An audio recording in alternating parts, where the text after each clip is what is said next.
Good God. He said there was a leak.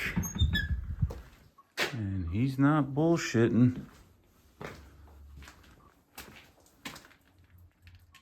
What's going on, everybody?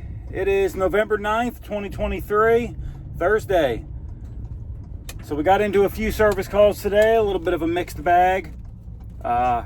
First we have, it's actually a callback on us. I diagnosed a bad circulator, and another technician, good technician, went back and put it on, but has a leak. So we got to go up by and take a look at that. And then we got a couple heat pumps not working. We have a sensor to replace on a unit. So we got a full day. So let's take a look at this leak first. Well, here's something none of us ever like to do. Call back. Good God. He said there was a leak. And he's not bullshitting.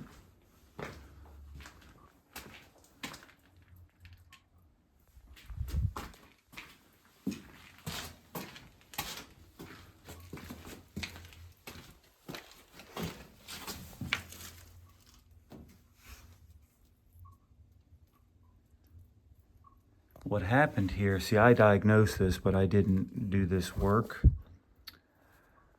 This flange stayed, but this flange is new. This motor went up. I might even have a video when I diagnosed this.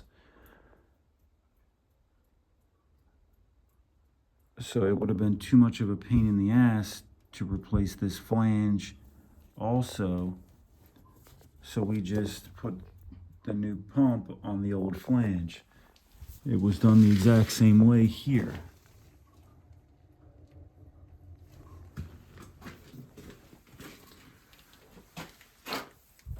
All right, let's see what happened. Let's turn this off. And we'll turn it off here. I probably could have just turned it off here. I'm gonna turn off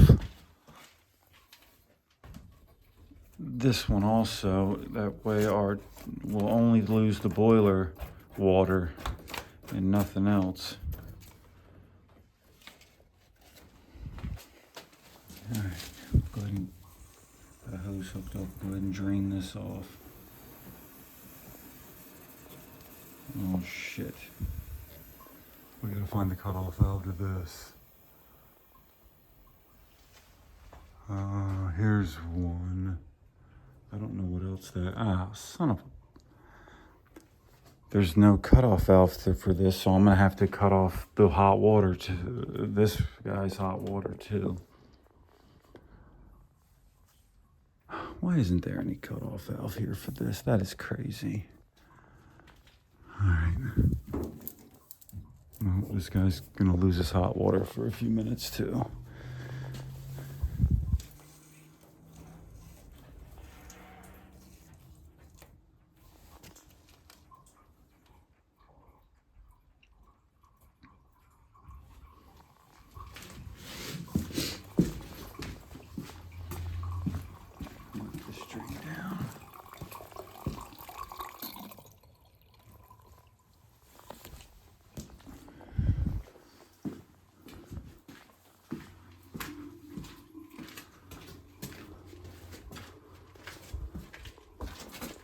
Cut this off too, just to make sure it doesn't siphon or anything crazy.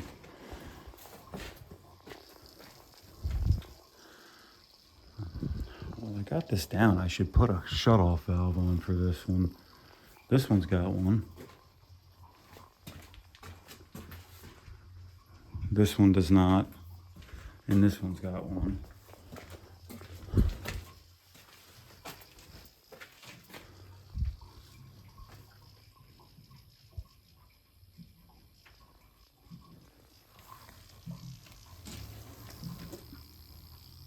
I don't have a 1/2-inch CPVC shutoff valve, which is a bummer, but this guy's just gonna lose his hot water for a little while.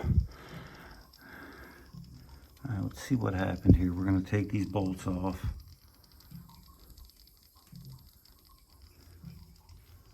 and take this pump off and see what the hell happened here.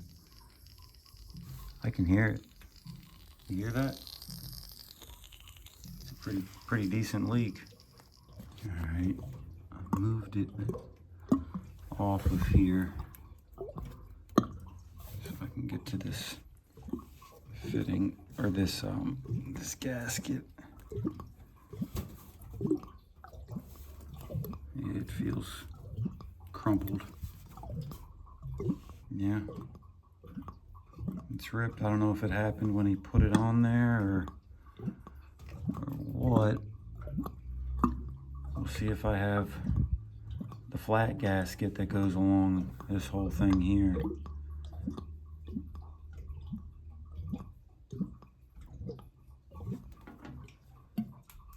I've only got the one, and unfortunately it's seen better days. I think I'm gonna go get one, and I'll get a shut-off valve too.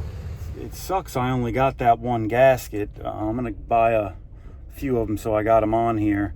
I don't want to use that O-ring style this time because you can tell it got screwed up. I don't know if it wasn't set right or when he went to put the motor on, it kicked off a little bit.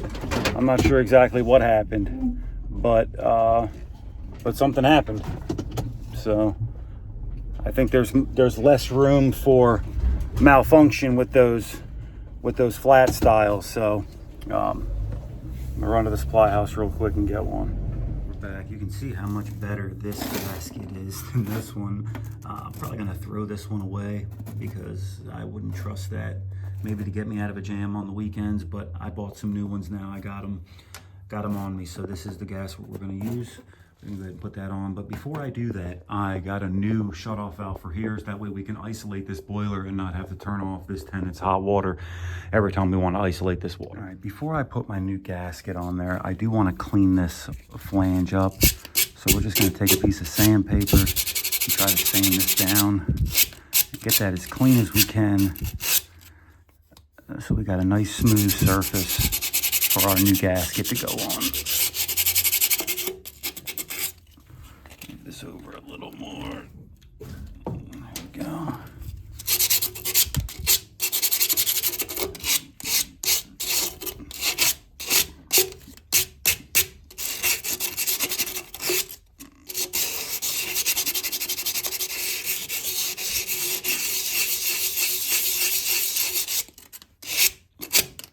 All right, that looks good. Yeah, we still got a good surface there too. Okay. We're gonna set that on there just like that. And then we're gonna bring the pump up and set it right on the gasket. I need two hands to do this. All right, now we're just gonna put our bolts back in, tighten it down, and should be good to go. All right, I got it pretty tight on there. It's a little cocked. So basically it's like this way a little bit, but I think I got it on there pretty good. We're gonna turn the water on and see what happens. Might have to give that a few more minutes to dry, but we can probably at least turn the boiler water on. Let's see, turn this back off. All right, we should be good here. Let me go ahead and turn this on slowly. Well, I tried to turn it on slowly, but she just wide open. Let's turn this back on so we don't forget. And our boiler's filling. Let's turn this guy on.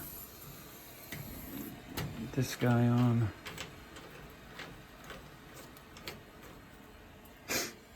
And we'll wait for this to slow down before we open up anything else. That way we're not letting the water that's above just rush down. I should have waited to turn this one on, but didn't think about it till this second. You can hear it slowing down. That means we're getting there.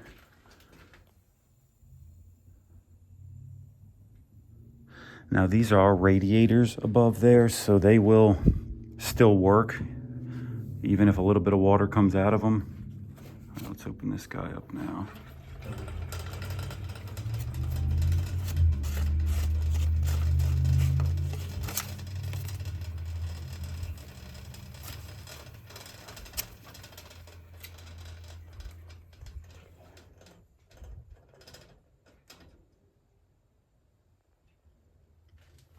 All right, now let's take a look. Let's take a rag and clean off any wetness that's on it right now.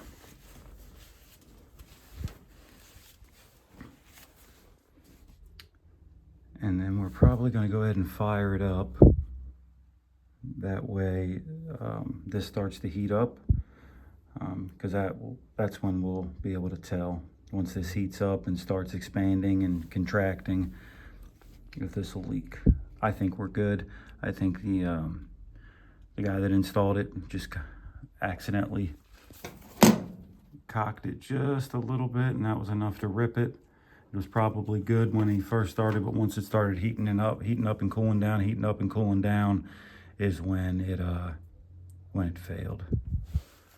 So, all right, I can't access the apartment, but I have this jumped out. Pump started. We're gonna heat some water up, let it flow. We'll see what happens. All right, we've been running for a little while now. Boiler's heated up some. It's not that warm coming back right now, but I have to check back on this, but I think we're sealed pretty good now. We're looking good, so I think we're gonna go ahead and call this one done.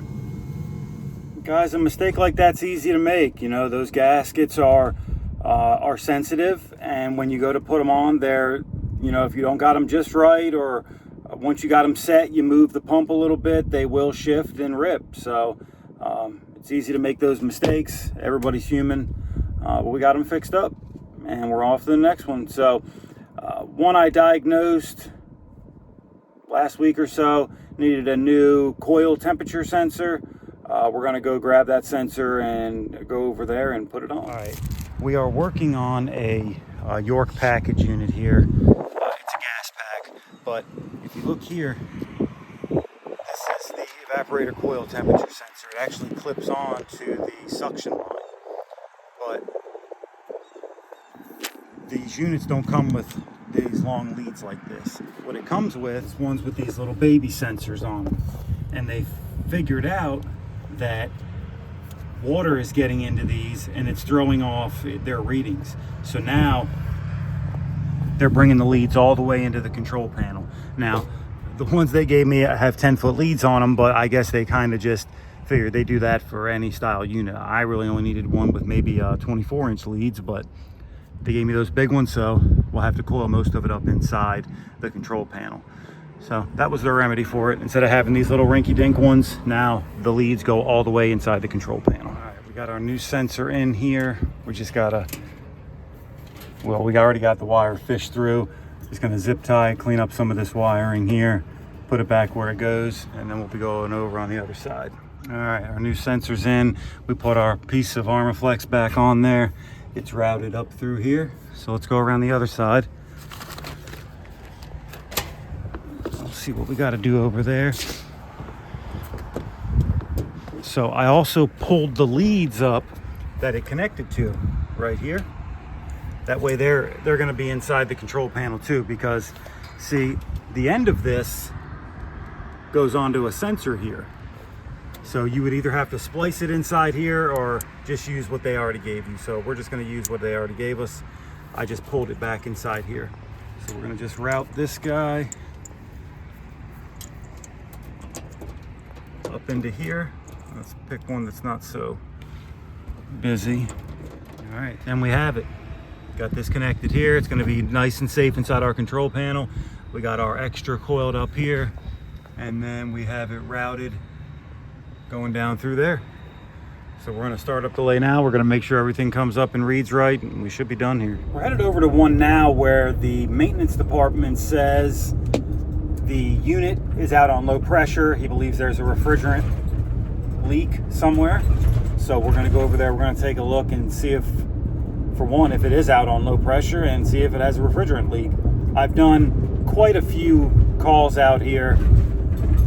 In past videos, I've done pull and cleans where they ran the systems for a year and a half with no filters in them. So the coils got so dirty, I had to actually pull them out and clean them, because these Ruud coils, they're designed in such a way where it's almost impossible to clean the intake side of them in place. So I pull them out of there, clean them. They turn out pretty good. So we're going over there right now. And I think there's 2 calls out there actually. So we'll see what he's got going on. This maintenance department's pretty decent. The guy kind of really knows what's going on usually. So we'll see. Hit the thumbs up, guys. And if you're new here, consider subscribing. I try to drop videos on a daily basis. So let's go see what this guy's got going on. Just went inside, gave it a call. I'm gonna go ahead and pull the panel. See what we got. All right, we got the panel opened up here. Contactor not pulled in, which the maintenance guy did tell me that. He said the contactor wasn't pulling in. We do have 240 at the bottom of it. All right, see if we got a Y call. All right, it looks like we got, this is gonna be common. And then we got yellow here.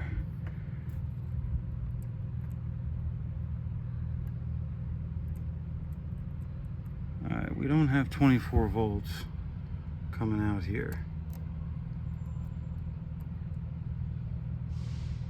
All right, so we do have 24 volts on R. We just don't have it on Y. Let's go up there to the thermostat and make sure we did turn it on right. Pretty sure I did. And we'll open up the air handler, see what happened. All right, we don't have it coming from the thermostat. We got another wad of wires here.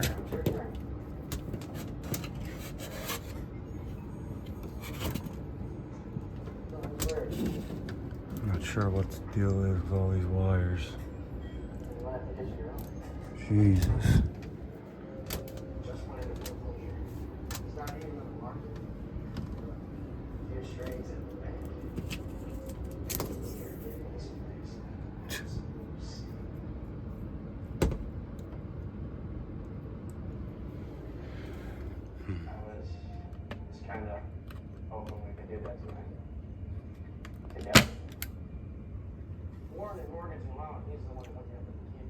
It's broken. See that?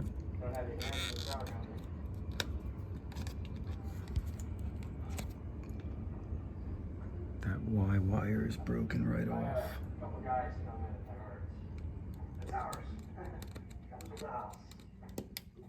It looked broken. I guess it's not. I have no idea when there's a stove in here, but I know you love antiques. It's still connected. What's weird was I didn't have electric heat either. I think there's something up with this thermostat.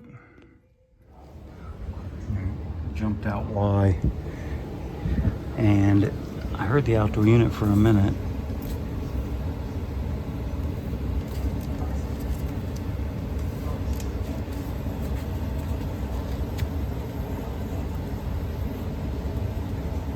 Go see if it's running. All right, it's running. It's running in air conditioning because with these ones, with the Rheem Ruuds, it energizes in heat. So we'll go energize. Oh, also, I'll have to see why that emergency heat wasn't running either. Got the old stat off here. Not a whole lot to work with here. I'll put the new one on. Got the new stat on here. Got it turned up. It's in a delay right now. See what happens. All right. We have 24 volts on Y now.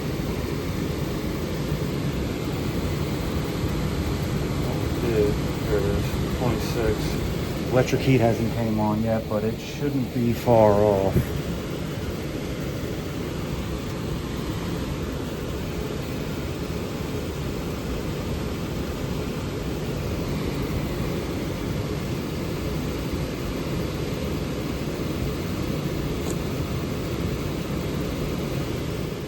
All right, there's our electric heat. Our coil is certainly heating up. Let me put this panel on before we tear something up. All right, we're running.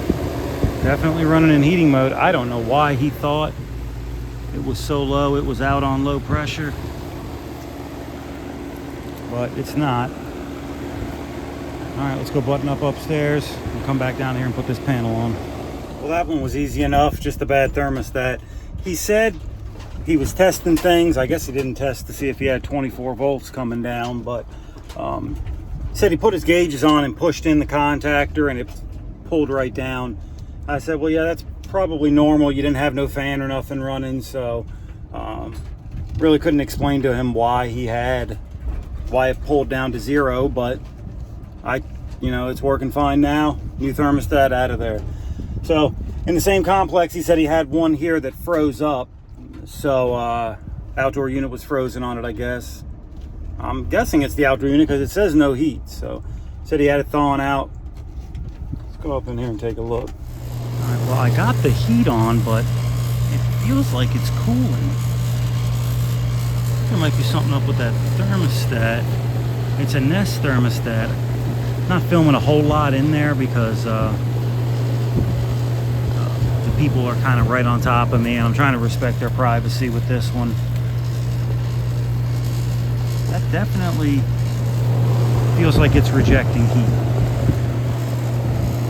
Let's test. All right, so we're going to test between common and B or O, whatever you want to call it. Okay, we do have 24 volts. Damn, that don't feel like it's rejecting heat. So, like I said earlier, the Ruud's energizing heating. So let's see what is going on here. I'm going to remove the wire for BO. See what happens. See if our reversing valve de-energizes, which is right here. Nothing happened. Nothing happened except me pulling the board off the panel a little bit. Put that back on. Okay. I wonder if our reversing valve's unhooked or something.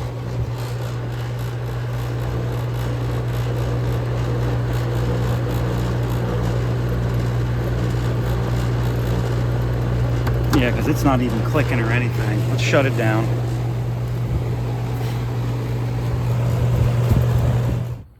Damn. The reversing valve doesn't have either wire on it. That's almost like somebody pulled it off there. I can see the plug just hanging there. Let's get this fan off. Reversing valve's got the plug pulled right off of it. That's crazy. Well, look at it. Just hanging right off of it. I wonder if somebody did that. I don't know what that click just was. It sounded like the contactor disengaged. Let's hook this back up. Come on, baby.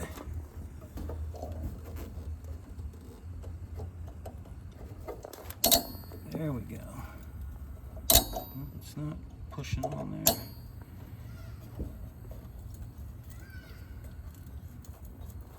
Come on, baby. All right. I think I got that on there good. Yeah, it's not coming back off. Did my contactor open? It sure did. I wonder why. I wonder if the tenant turned the thermostat off on me. They'll do dumb shit like that all the time, even though they know I'm working on it. But we got the reversing valve thing figured out. All right, we're on now. I don't know. I mean, I had it set at like 80, but when I got up there, it was set for 74. She didn't say she turned it down. Whatever, she probably did. But it's definitely heating now. I'm rejecting a lot of cool air off the top here. Now my only thing is our emergency heat gonna come on? I'm not exactly sure what froze up. A lot of times when they say it froze up, doesn't necessarily mean the coil froze up. He might have seen ice out here, and if it was steadily cooling and steadily cooling when they were trying to run heat, I could see that freezing up. So let this run. I'm gonna go pack this up, go back upstairs, and just make sure our emergency heat comes on, and we'll be good to go. Sometimes it's as simple as that. I don't know if someone unplugged that or it fell off. Who knows? It kind of looks like it was pulled and tucked away for whatever reason, but you never know out here in a place like this. All right, guys, that's going to be it for this one. So if you haven't done so already, please don't forget to like the video and subscribe to the channel. And I'll catch you guys on the next one.